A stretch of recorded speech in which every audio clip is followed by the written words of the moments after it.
சுக்கு coffee ready. Pasta ready. தன்னந்தனியே நெடுந்தூர பயணம். நாங்கள் 2 பேரும் மட்டும்.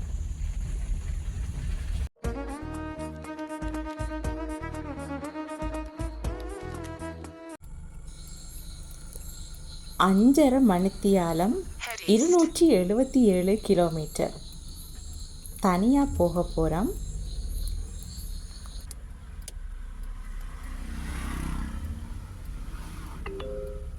You're back online.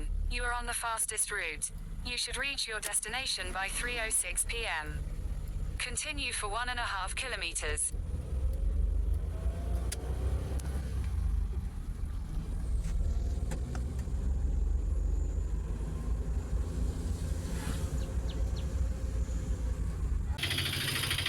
போகிற வழியில் மிகிரிகம என்ற இடத்துல இந்த தேவாலயம் அமைஞ்சிருக்கு.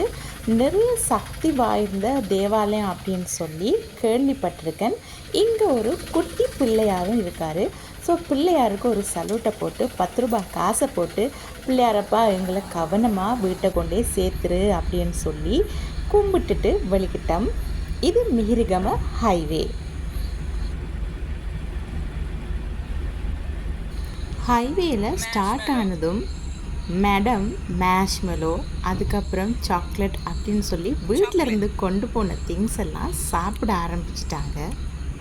ஹைவே யக்பிட்டி அப்படின்ற இடத்துல தான் முடிவடையுது. இந்த யக்பிட்டி என்ற இடத்துல முடிவடைந்ததும் நாங்கள் அங்கே சுட்ட சோளங்குலை வாங்கி சாப்பிட்டோம்.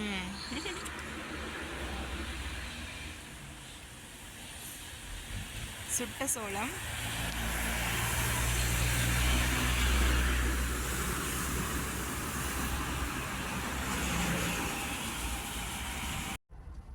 இப்போ நாங்கள் சோளங்களை சாப்பிட்ற இடத்துல இருந்து இன்னும் நாங்கள் 215 கிலோமீட்டர் ட்ராவல் பண்ணணும்.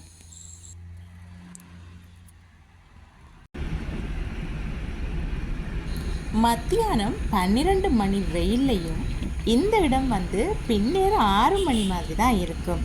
அதுவும் மழை பெய்கிற காலத்தில் சொல்லவே தேவையில்லை. இந்த இடம் இருட்டாகவே மாறிடும். ஏன்னா இந்த இடத்துல 2 பக்கமுமே காடு இருக்குது. ஸோ அதனால் நமக்கு அந்த மாதிரி கிளைமேட்டாக இருக்கும். அந்த காட்டை தாண்டினோடனே நாங்கள் கடுப்புளியம்பழமும் வாங்கிக்கிட்டோம். அதாவது வெல்வெட் ஃப்ரூட் வாங்கி சாப்பிட்டோம். அதை வீடியோ பண்ணோம். அந்த வீடியோ கிடைக்கல. அதுக்கப்புறம் அப்படியே கண்டினியூ பண்ணுறேன். இப்போ ஹபரணைக்கு என்டர் ஆகும். ஸோ ஹபரணை காட்டில் பார்த்திங்கன்னா எங்களுக்கு ஒரே ஒரு யானை கிடைச்சிது. எலும்புங்க சாப்பிடு.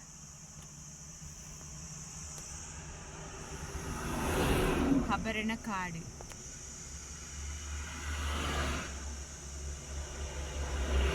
இருந்து செஞ்சு வந்த காஃபி, சுக்கு காஃபி.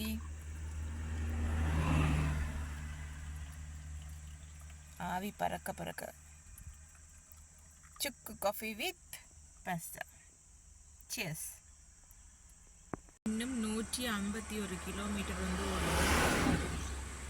இப்போ நாங்கள் இன்னும் ஸ்டில் ஹபரணை காடு நிற்கிறோம். 151 கிலோமீட்டர் நாங்கள் இன்னும் ட்ரைவ் பண்ண வேண்டியிருக்கு. காஃபி கரைச்சி வந்த காஃபி குடிச்சாச்சு. குடிச்சிட்டிங்களா? முடியலையேன்னு அப்புறம் தொடர்ச்சியாக ஓடி வந்தோன்றதுனால கொஞ்ச நேரம் வெஹிக்கிள்ஸ் எல்லாம் போகுது.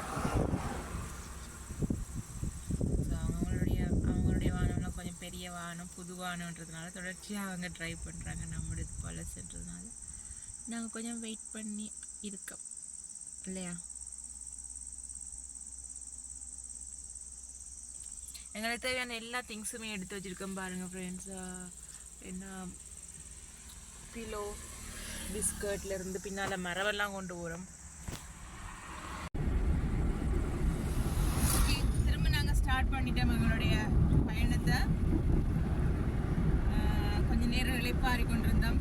பாஸ்தாவும் சாப்பிட்டு சுக்கு காஃபியும் குடிச்சிட்டோம். இப்போ மீண்டும் நாங்கள் பயணத்தை ஆரம்பிச்சிட்டோம்.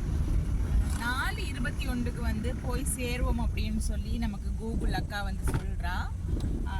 ஆனால் இப்போ டைம் பார்த்தீங்கன்னு சொன்னால் 1:40. ஸோ 4:21 வரைக்கும் நாங்கள் ட்ரைவ் பண்ணணும். சமந்தா குட்டி களைப்பு தெரியாம இருக்கிறதுக்கு ஒரு பாட்டு பாடணும் அப்படின்னு சொல்றா. பாட போறான், ப்ளீஸ் கேளுங்க. I'm a Barbie girl in the Barbie world. Love is plastic, it's fantastic. You can brush my hair, undress me everywhere. Imagination, that is your creation. Come Barbie, let's go Barbie. I'm a Barbie girl in the Barbie world. Life is plastic, it's fantastic. You can brush my hair, undress me everywhere. Imagination, that is your creation. இருக்கோம். இப்போ நாங்க வந்து மின்னேரியாவால போய் கொண்டிருக்கோம். இதுதான் மின்னேரியா இடம். முன்னுக்கு ஒரு அரிசி வண்டி போகுது. வெண்ணப்போயிலிருந்து வந்திருக்காது அரிசி ஏற்றுறதுக்கு. நான் நினைக்கிறேன் புலனறுவைக்கு அரிசி ஏற்றுறதுக்கு போகிறாங்க.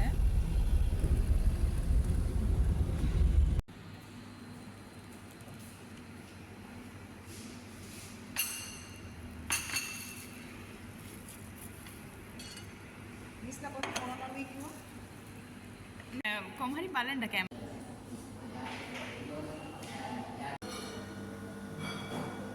இங்கே இருந்து இன்னும் நாங்கள் 133 கிலோமீட்டர் வந்து ட்ராவல் பண்ணணும்.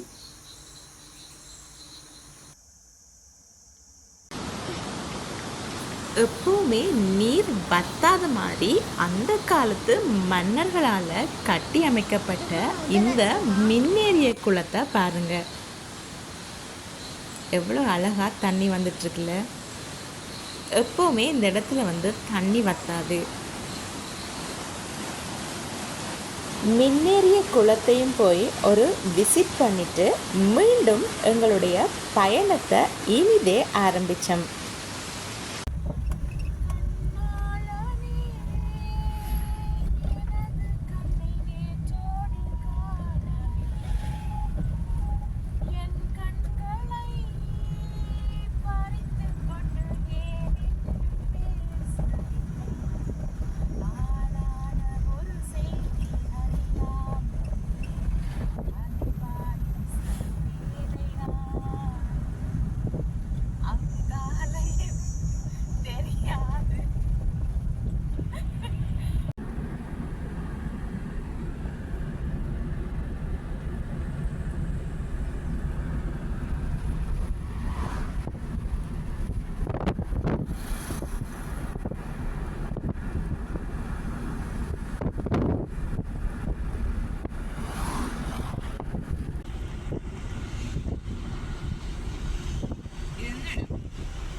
ஒரு மாதிரியாக 5:15 நாங்கள் வர வேண்டிய இடத்துக்கு வந்து சேர்ந்துட்டோம்.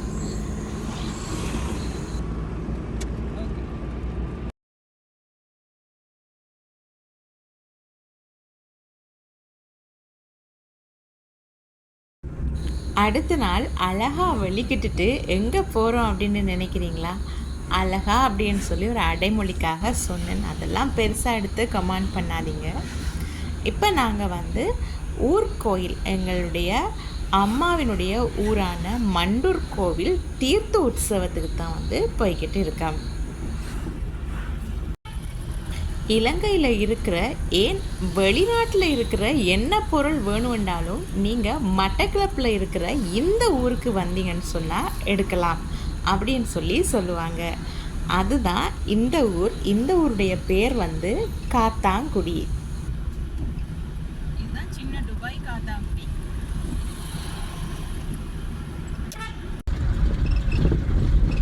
இலங்கையில் எல்லா ரோட்டையும் காப்பட் ரோட் ஆகிட்டாங்க. இந்த ரோட்டை இன்னும்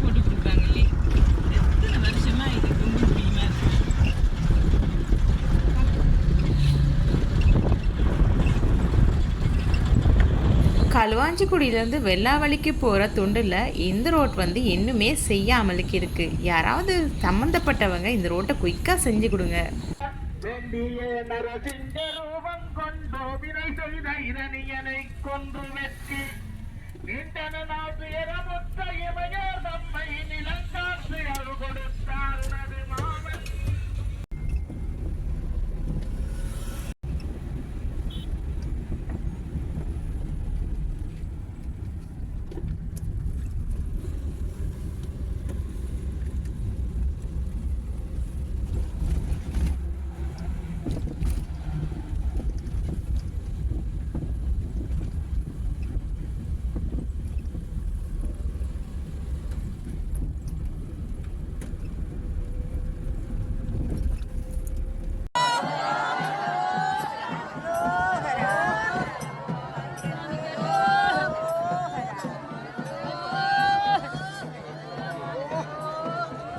முன்னூற்றி 20 கிலோமீட்டர் தாண்டி கந்தனை வந்து தரிசிச்சாச்சு.